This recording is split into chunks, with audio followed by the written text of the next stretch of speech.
بسم اللہ الرحمن الرحیم۔ یمن کے ایک آدمی نے اپنے لڑکے کو سفر پر بھیجا تو اس کے ساتھ ایک غلام بھی روانہ کیا۔ راستے میں کسی بات پر دونوں میں جھگڑا ہو گیا۔ کوفہ پہنچ کر غلام نے دعویٰ کر دیا کہ یہ لڑکا میرا غلام ہے اور میں اس کا آقا ہوں۔ یہ کہہ کر اس نے لڑکے کو بیچنا چاہا۔ جب یہ مقدمہ حضرت علی رضی اللہ عنہ کی خدمت میں پیش ہوا تو آپ نے اپنے خادم سے فرمایا، کمرے کی دیوار میں 2 بڑے سوراخ بناؤ اور ان دونوں سے کہو اپنے اپنے سر ان سوراخوں سے باہر نکالیں۔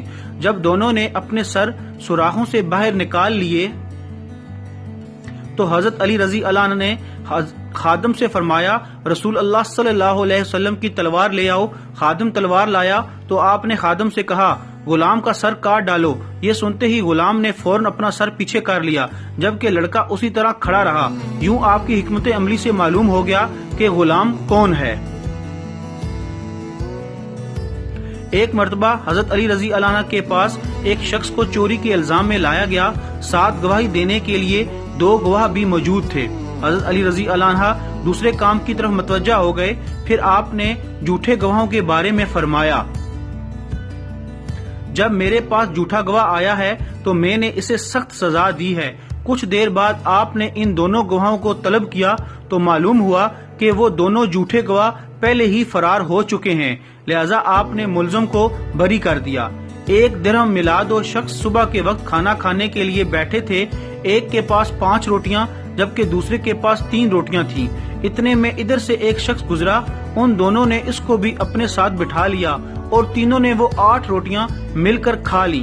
تیسرے شخص نے جاتے ہوئے 8 درہم ان دونوں کو دیے اور کہا، میں نے تمہارے ساتھ جو کھانا کھایا اس کی یہ قیمت ہے، تم اسے آپس میں تقسیم کر لو۔ اب ان دونوں میں تقسیم پر جھگڑا ہوا۔ 5 روٹیوں والے شخص نے کہا، میں 5 درہم لوں تاکہ میری روٹیاں 5 تھیں، اور تم 3 درہم لو، تمہاری روٹیاں 3 تھیں۔ دوسرے نے کہا، نہیں، رقم آدھی آدھی تقسیم ہوگی۔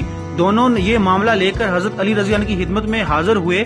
آپ نے مشورہ دیتے ہوئے 3 روٹی والے شخص سے فرمایا، تمہارا ساتھی جو تمہیں دے رہا ہے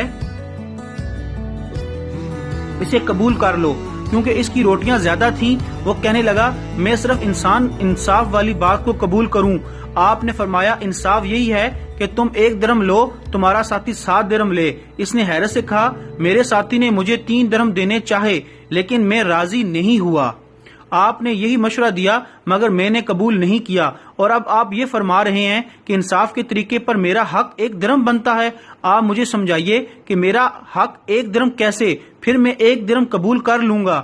آپ رضی اللہ عنہ نے فرمایا، 8 روٹیوں کے 24 حصے تم 3 آدمیوں نے کھائے، یہ پتہ نہیں کہ کس نے کم کھایا اور کس نے زیادہ کھایا، اس لیے یہ سمجھ لو کہ سب نے برابر برابر کھایا، یعنی ہر ایک نے 8 حصے کھائے۔ تم نے اپنی 3 روٹیوں کے 9 حصوں میں سے 8 حصے کھا لیے، تمہارا 1 حصہ باقی رہا،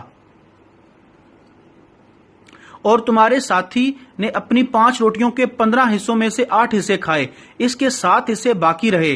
تیسرے شخص نے تمہاری روٹیوں میں سے 1 حصہ کھایا اور تمہارے ساتھی کے 7 حصے کھائے۔ اب انصاف کے مطابق تم کو 1 درہم اور تمہارے ساتھی کو 7 درہم ملیں گے۔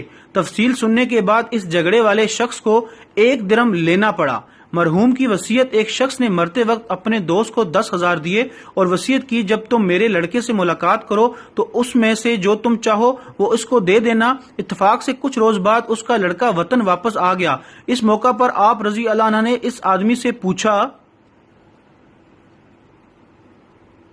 بتاؤ تم مرحوم لڑکے کو کتنا دو گے؟ اس نے کہا 1,000۔ آپ نے فرمایا، اب تم اس کو 9,000 دو، اس لیے کہ جو تم نے چاہا وہ 9,000 ہیں، اور مرحوم نے یہی وصیت کی تھی، جو تم چاہو وہ اس کو دے دینا۔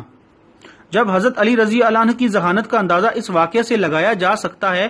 ایک ہلکی داڑھی والا شخص حضرت عمر بن الخطاب اور حضرت علی کے پاس بیٹھا تھا۔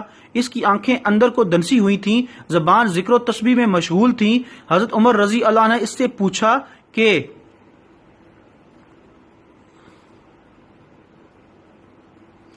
آپ نے صبح کس حال میں کی؟ اس آدمی نے عجیب انداز سے جواب دیا کہ میں نے اس حال میں صبح کی فتنہ کو پسند کرتا ہوں، حق بات سے کراہت کرتا ہوں، بغیر وضو کے نماز پڑھتا ہوں، اور میرے لیے زمین پر وہ چیز ہے جو آسمان پر اللہ کے لیے نہیں ہے۔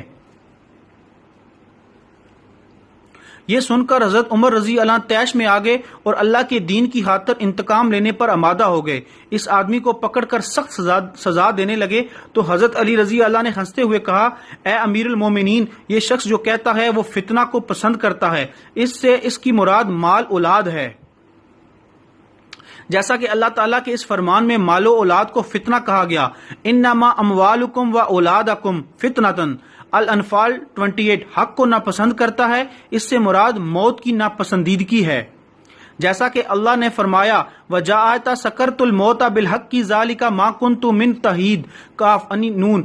بغیر وضو کے نماز پڑھتا ہے، اس سے مراد نبی کریم صلاۃ درود بھیجنا ہے۔ ظاہر ہے کہ صلاۃ کے لیے وضو ضروری نہیں ہے، اور اس نے جو کہا کہ اس کے لیے زمین پر وہ چیز ہے جو آسمان پر اللہ کے لیے نہیں ہے، اس سے اس کی مراد بیوی بچے ہیں۔ ظاہر ہے اللہ کی نہ بیوی ہے اور نہ اولاد ہے، وہ ذات تو یکتا بے نیاز ہے، نہ اس کی اولاد ہے اور نہ وہ کسی کی اولاد ہے، اور اس کا کوئی ہمسر نہیں۔ حضرت عمر بن الخطاب کے چہرے پر خوشی، حضرت عمر بن الخطاب کا چہرہ خوشی سے دمک اٹھا اور ہونٹوں پر مسکراہٹ پھیل گئی۔ آپ رضی اللہ نے خوشی سے جھومتے ہوئے فرمایا، وہ جگہ ہی کیا جہاں ابو الحسن نہ ہو، یعنی علی بن ابی طالب۔ اس واقعہ سے حضرت علی رضی اللہ عنہ کی ذہانت معلوم ہوتی ہے۔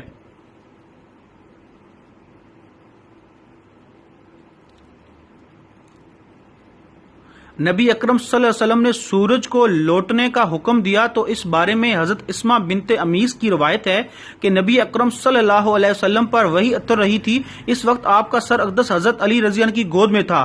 انہوں نے اس وقت تک عصر کی نماز نہ پڑھی تھی یہاں تک کہ سورج غروب ہو گیا۔